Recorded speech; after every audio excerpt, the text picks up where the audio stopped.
Hello అండి, welcome back to our channel. ఈరోజు సరదాగా నేను సండే ఈవినింగ్ చేసే నా డిన్నర్ రొటీన్ని చూపించబోతున్నానండి. చూసేయండి. మరి ఇంట్లో ఈరోజు చికెను గారెలు అడిగారనమాట. దానికోసమే ప్రిపేర్ అవుతున్నాను. ముందుగా అయితే ఒక సైడు చికెన్ పెట్టేస్తే అది ఉడికినంతసేపు మనం ఇక పప్పు అవి కడిగేసి దాని ప్రిపరేషన్ చూడవచ్చు గారెలకి అనేసి ముందుగా అయితే చికెన్ కోసం ఇలాగా ఉల్లిపాయలని కట్ చేసుకుంటున్నానండి. నేను ఈవేళ చికెన్ని మెంతి కూర వేసి వండుతున్నానండి. మెంతి కూర వేస్తే చికెన్ చాలా బాగుంటుంది, మంచిది కూడా. మెంతి కూర ఇప్పుడు దొరుకుతుంది కదండి, సీజన్ కదా, అందుకని నేను మెంతి కూర చికెను వండుతున్నాను. మీరు ఎప్పుడు వినకపోతే మీకు కొత్తగా అనిపిస్తుంది కానండి, చాలా టేస్ట్గా ఉంటుంది. ఎప్పుడైనా ట్రై చేయండి. ఇంకా ఉల్లిపాయలు మిరపకాయలు కట్ చేసేసి ఇలాగా స్టవ్ పైన కడాయి పెట్టి ఆయిల్ వేసి వేయించుకుంటున్నానండి. ఇలాగా అందరూ చేసేదిలేండి ఇది, దీంట్లో ఏమీ కొత్త ఉండదు, అందరూ అలాగే చేస్తారు. కాకపోతే ఒక్కొక్కరు చేయడంలో చిన్న చిన్న తేడాలు ఉంటాయి, అంతేనండి. నేనైతే మసాలా ముద్ద కూడా ఇలాగా అన్ని అల్లం వెల్లుల్లి తర్వాత గరం మసాలా అంతా కలిపి ఆల్ మసాలాలాగా ఇలా తయారు చేసి పెట్టుకుంటానండి. ఇది డీప్ ఫ్రిడ్జ్లో కానీ చేసి పెట్టుకుంటే మనము ఒక 15 డేస్కి ఒకసారి ఎప్పుడు చికెన్ తెచ్చినా వెంటనే మనం వండేసేయవచ్చు అనమాట. ఫ్రెష్గా కూడా ఉంటుందండి డీప్ ఫ్రిడ్జ్లో కానీ పెట్టుకుంటే. నేనైతే అలాగే చేసుకుంటాను. 15 డేస్కి ఒకసారి ఇలాగ ఆల్ మసాలా చేసి పెట్టుకుంటామండి. ఈ మసాలా మనకి రెడీగా ఉంటే ఇంకా మనకి ఈ చికెన్లు అలాంటివి వండడం చాలా ఈజీ అయిపోతుంది అనమాట. క్లీన్ చేసి అలాగా వండేయాలి. లేదనుకుంటే ఇంకా మసాలా ప్రిపేర్ చేయడం అవన్నీ అంటే మళ్ళీ మనకు టైం పట్టేస్తుంది. అందుకని నేను చెప్పేసి ఇలాగ 2 వీక్స్కి ఒకసారి తయారు చేసి పెట్టుకుంటానండి. ఇంకా ఎప్పుడు చికెన్ తెచ్చినా ఎప్పుడు వండమని చెప్పినా ఇంకా ఈజీగా అలాగా వండేస్తానమాట. అంటే అల్లం వెల్లుల్లి విడిగా చేసుకొని మళ్ళీ గరం మసాలా పొడి విడిగా అలా కూడా చేసుకోవచ్చు, కానీ నేను ఇలా చేసి పెట్టేస్తుంటాను అనమాట ఎక్కువ శాతము. ఇంకా చికెన్ అలా ఉడుకుతుండగా కొంచెం జీడిపప్పుని కొబ్బరి పేస్ట్ ఇలా వేసానండి. ఎందుకంటే గారెలతో తింటాం కాబట్టి కొంచెం గ్రేవీ రావాలి, మనకి థిక్ గ్రేవీ రావాలంటే మనకు మసాలాతో పాటు ఈ జీడిపప్పుని కొంచెం ఎండు కొబ్బరి ఇలా పేస్ట్లా చేసి వేసుకున్నాను అనమాట. మనం అవి పేస్ట్ చేసి ఆ జీడిపప్పుని ఎండు కొబ్బరిని పేస్ట్ చేసి ఎక్కువ రోజులు నిల్వ పెట్టుకోలేమండి. అందుకని అది మాత్రం అప్పటికప్పుడు ఫ్రెష్గా చేస్తాను. ఇదిగోండి మెంతాకు అయితే చక్కగా క్లీన్ చేసి ఇలా పెట్టుకున్నాను, లాస్ట్లో వేస్తాను. ఇప్పుడు అలాగా కూర అటు సైడ్ మగ్గుతుంటే ఇటు సైడు మాది తొక్క పప్పు అండి, మినప్పప్పు పంట పప్పు అనమాట. అందుకని నేను ఇంకా ఇలాగా పప్పును నానబెట్టుకొని పొట్టంతా తీస్తున్నాను. ఈజీ ఏనండి ఇది కూడా. ఒక పక్క చికెన్ అవుతున్నలోగా ఇది కూడా రెడీ అయిపోతుంది. సైమల్టేనియస్గా అటు సైడు చికెన్ పెడుతూ ఇటు సైడు మనం పప్పు అంతా కడిగేయవచ్చు. రెండు ఒకేసారి అనుకుంటే మనకి కంగారు అయిపోతుంది. అందుకని అటు సైడు చికెన్ పెట్టేసామనుకోండి అది అటు సైడు అవుతుంటుంది. స్లోగా కుక్ అయితేనే మనకి ఏదైనా కూర టేస్ట్గా బాగుంటుంది. ఇక్కడైతే చక్కగా అలా పైన ఇలాగ అనుకుంటూ పొట్టంతా తీసేస్తానండి. మధ్యలో చికెన్ని కలుపుతుండాలి. ఏదో అలా ఒక పనిలో ఉండిపోతే అవ్వదు కదండి, రెండు వైపులా చూస్తుండాలి. మన లేడీస్ అంటే అంతే కదండి, మనము మల్టీ టాస్కింగ్ అనమాట. అన్ని వైపులు అన్ని పనులు చక్కదిద్దగలం మనం. అందుకే ఆడవాళ్ళని ఆదిపరాశక్తి అంటారు. ఈ పనులే కాదులండి, ఏ పనైనా మనం చేయగలం తలుచుకుంటే. ఇక ఈజీగా నేను తీసేస్తానండి, నాకు అసలు ఏమీ కష్టం అనిపించదు. ఈ పొట్టు తీయడము అలవాటే, ప్రతిసారి ఇలా చేయడము త్వరగానే అయిపోతుంది. కానీ ఈ పప్పు టేస్ట్ బాగుంటుందండి. అక్కడక్కడ చిన్న ఉంటుంది పొట్టు, కానీ బాగుంటుంది టేస్ట్. అక్కడక్కడ ఇంకా పొట్టు ఉంటేనే మంచిది. చూడండి ఎంత తీస్తానో, ఎంత ఈజీగా చక్కగా వచ్చేస్తుందండి. అలవాటు ఉంటే చాలా ఈజీగా వచ్చేస్తుంది, అలవాటు లేకపోతే మాత్రం కొంచెం కష్టమే.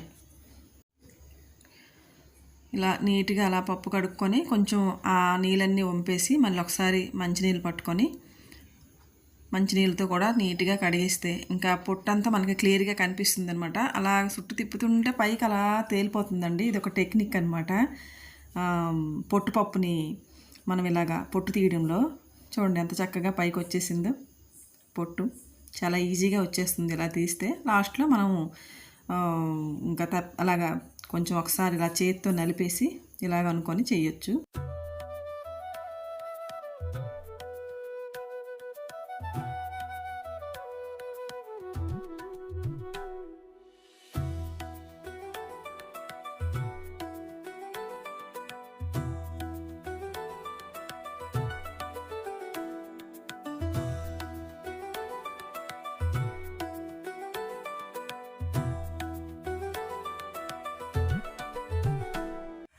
చికెన్ అంతా ఆల్మోస్ట్ ఉడికిపోయి దగ్గర అయిపోయిన తర్వాత ఇప్పుడు మెంతి కూరని వేసుకోవాలండి. దానికోసం నేనైతే మెంతి కూరను ముందే అంతా శుభ్రపరిచేసాను. ఇప్పుడైతే నీట్గా కడుక్కొని చక్కగా ఇలాగా కట్ చేసుకుంటున్నాను అనమాట. మెంతి కూర చికెన్ కాంబినేషన్ చాలా బాగుంటుందండి. మీకు చేదు వచ్చేస్తుందేమో అని డౌట్ రావచ్చు. అస్సలు చేదుగా ఉండదు. అలాగని ఎక్కువ కూడా వేయకూడదండి. పెద్ద కట్ట అయితే ఒకటి, చిన్న కట్టలు అయితే 2 వేసుకోవాలి ఒక కేజీ చికెన్కి ఇలాగా. అప్పుడు మీకు ఆ ఫ్లేవర్ తెలుస్తూ ఒక డిఫరెంట్ టేస్ట్ అండి. అసలు మనకి ఫంక్షన్లో అట్లలో చికెన్ ఉండేటప్పుడు తప్పకుండా కస్తూరి మేతి వేస్తారు. అది ఎండిపోయిన మెంతాకులు అనమాట, ఎండబెడతారు. మనం ఏంటంటే ఇప్పుడు పచ్చిది వేస్తాం. తెలంగాణ సైడ్ అయితే తప్పకుండా మెంతికూర చికెన్లో వేస్తారండి. ఈ సీజన్లో మెంతికూర దొరికిన అన్నాళ్ళు తప్పకుండా వాళ్ళైతే వేసుకుంటారు. నేను అక్కడ కొద్ది రోజులు ఉందును కాబట్టి నేను ఈ టేస్ట్ నాకు బాగా నచ్చింది. అందుకని నేను కూడా ఎప్పుడైనా ఈ మెంతి కూర సీజన్లో చికెన్ తెచ్చేటప్పుడు మెంతి కూర ఉంటే కనుక తప్పకుండా వేస్తానండి. లేదంటే కస్తూరి మేతి అయినా వేస్తాను. ఏది లేకుండా మాత్రం నేను చికెన్ వండను. ఎందుకంటే ఆ ఫ్లేవర్ చాలా బాగుంటుంది. చికెన్ అండ్ మెంతి కూర కాంబినేషన్ చాలా బాగుంటుంది. ఇప్పుడు అలాగా కూరని అటు సైడు అలా మెంతాకులు వేసి వచ్చిన తర్వాత ఇప్పుడు పప్పుని కడుక్కున్నాం కదండి, గ్రైండర్ చేసుకుంటున్నాను. ఇలా 2 వైపులు 2 పనులు చేస్తాను అనమాట. పప్పుని అలాగా మరి పలచగా కాకుండా గారెల కోసమని కొంచెం గట్టిగానే రుబ్బుకుంటున్నానండి. అదే గ్రైండ్ చేస్తున్నాను. చూడండి ఇప్పుడు మెంతాకు అంతా మగ్గిపోయింది. ఇప్పుడు ఈ మెంతాకు ఫ్లేవర్ కూడా చికెన్కి పట్టుకున్న తర్వాత ఇప్పుడు వాటర్ వేసుకోవాలండి. దీంట్లో నేనైతే ఒక చిన్న గ్లాసులు, టీ గ్లాసులతో ఒక 2 గ్లాసులు వాటర్ అయితే వేసాను. ఎందుకంటే మనము గారెలు ముంచుకోవడానికి మనకి గ్రేవీ కావాలి కాబట్టి కొంచెం వేసానండి. ఒక 2 గ్లాసులు, చిన్న చిన్న గ్లాసులు ఒక 2 వేసాను అనమాట. మనకి బాగుంటుంది ఇలా ఉంటే. మరీ గట్టిగా ఇగురులాగా అయితే మనకి గారెలు ముంచుకోవడానికి బాగోదనమాట. అందుకని నేను గ్రేవీ కోసం కొంచెం 2 గ్లాసులు నీళ్ళు పోసాను. ఇప్పుడు మూత పెట్టి చక్కగా ఉడికించుకోవాలి. ఒక 10 నిమిషాలు కనుక ఉడికితే చికెన్ రెడీ అయిపోయినట్టేనండి. ఇంకా స్టవ్ ఆఫ్ చేసుకోవచ్చు మనము. చూడండి ఆయిల్ అంతా పైకి ఎలా తేలిందో. ఆయిల్ పైకి తేలి మనము ఆ కొబ్బరి జీడిపప్పు పేస్ట్ కూడా వేసాం కదండి, దాంతో చిన్న చిక్కదనం వచ్చి కమ్మదనం కూడా ఉంటుందన్నమాట. చాలా బాగుంటుంది. ఇప్పుడు అయిపోయిందండి చికెను. దాన్ని అటు సైడ్కి షిఫ్ట్ చేసి ఇప్పుడు గారెల కోసం అనేసి వేరే కడాయి అయితే నేను పెట్టుకున్నాను. కడాయిలో కొంచెం ఆయిల్ వేసుకోవాలి. అదే గారెలు వేయించడానికి సరిపడా ఆయిల్ వేసుకోవాలి. మరి ఎక్కువ ఆయిల్ వేసామనుకోండి అది మిగిలిన తర్వాత నాకెందుకో అంత కాగిన నూనె వాడాలనిపించదు అనమాట. అందుకని నేనైతే తక్కువ నూనె వేసుకుంటాను. ఇలా తక్కువ నూనెలోనే వేయించుతాను. సరిపోకపోతే ఇంకొంచెం వేస్తాను, కానీ ఒకేసారి మాత్రం ఎక్కువ నూనె మాత్రం వేయనండి నేను. ఇప్పుడు గారెలు కూడా నేను చేత్తోనే ఈజీగా వేసేస్తానండి. కొంతమంది కవర్కి రాస్తారు, ఏదేదో చేస్తారు. నాకు మాత్రం చేత్తోనే ఈజీగా అనిపిస్తుంది. చేత్తోనే మంచిదండి. ఇప్పుడైతే మేము ఈ చిన్నదైతే ఆయిల్ టెస్టింగ్ అనొచ్చు, అలాగే అగ్నిదేవునికి ఆహుతిలాగా ఇస్తామన్నమాట.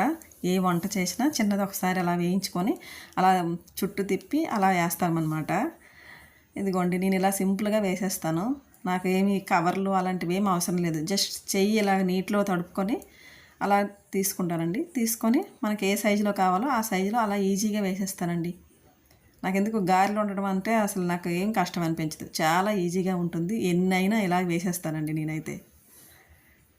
ఇదే సరైన పద్ధతి. అసలు ఆ కవర్లు పెట్టడం, దానికి మళ్ళీ ఆయిల్ రాయడము చాలామంది, నేను మొన్న అయితే ఏదో వీడియోలో చూశానండి, టీ జాలి మీద కూడా వేస్తారు. మరేమో అవన్నీ నేను చేయనండి. నాకు ఇలాగే హాయిగా అనిపిస్తుంది. నేను ఇలాగే చేస్తాను. అసలండి గారెల టేస్టే వేరే లెవెల్లో ఉందండి. పైనంతా క్రిస్పీగా, లోపల మెత్తగా చాలా బాగుంటాయి. గారెలు ఎప్పుడు సిమ్లో ఉడికించకూడదండి. ఫస్ట్లో హైలోనే ఉంచాలి. తర్వాత ఆయిల్ వేడెక్కిన తర్వాత కొంచెం ఫ్లేమ్ తగ్గించాలి. కానీ ఫ్లేమ్ మరీ సిమ్లో ఉంచామనుకోండి గారెలు ఎక్కువగా నూనె పీల్చేస్తాయి అన్నమాట. అందుకనే ఎక్కువగా మీడియం ఫ్లేమ్లో ఉంచాలి. ఫస్ట్లో హైలో పెట్టాలి, తర్వాత కొంచెం మీడియంలో పెట్టుకోవాలి తప్ప ఎప్పుడు సిమ్లో పెట్టి ఇలాంటి పిండి వంటలు ఉడికించకూడదండి. ఉడికిస్తే మాత్రం ఆయిల్ పీల్చేస్తాయి, అసలు టేస్ట్ ఉండదు. మనం ఎప్పుడు కొంచెం ఫ్లేమ్ ఉంటేనే బాగుంటాయి ఇలాంటి గారెలు ఇలాంటివి.